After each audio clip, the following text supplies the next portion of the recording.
एक छोटे मंद रोशनी वाले कमरे में हल्कू और मुन्नी मिट्टी के फर्श पर बैठे हैं। उनके चेहरे पर जीवन की कठोर वास्तविकताएं अंकित हैं। मुन्नी की भौहें गहरी चिंता से सिकुड़ी हुई हैं।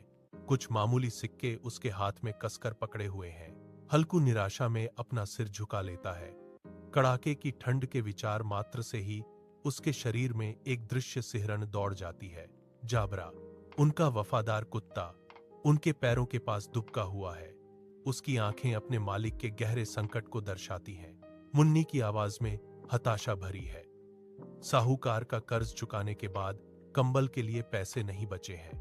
निराशा की गहरी भावना हवा में भर जाती है, क्योंकि युगल को ठंड और निराशा की एक और रात का सामना करना पड़ता है। एक कड़ाके की ठंड वाली रात में हल्कू अपने खेत में एक छोटी सी आग के पास कांप रहा है। अपने हाथों को व्यर्थ में रगड़ रहा है ताकि गर्मी मिल सके। जबरा, उसका वफादार साथी, हल्कू के घुटनों पर अपनी ठोड़ी टिकाकर पास दुबक जाता है। सर्द रात की खामोश निराशा में उसका साथ देता है। आग की चमक कड़ाके की ठंड को मुश्किल से ही भेद पाती है। प्रत्येक कंपकंपी कठोर सर्दियों की हवा के खिलाफ इसकी अपर्याप्तता का प्रमाण है। एक दूर की सरसराहट नीलगाय के आने की घोषणा करती है। एक ऐसा खतरा जिस पर ध्यान नहीं दिया जाता, क्योंकि हल्कू की आंखें भारी हो जाती हैं, सुन्न कर देने वाली ठंड के आगे झुक जाती हैं। बुझती हुई आग के पास हल्कू एक अशांत नींद में डूब जाता है।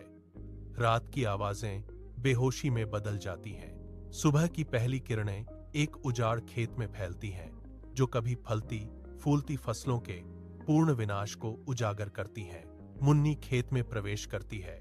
नील गायों द्वारा छोड़ी गई हृदय विदारक तबाही को देखकर उसकी आंखें दुख से चौड़ी हो जाती हैं।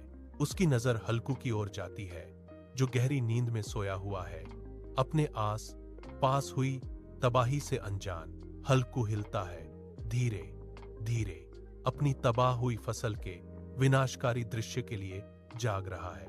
हल्कू के चेहरे पर एक अजीब अप्रत्याशित शांति छा जाती है, जिसके बाद गहरी राहत का एहसास होता है।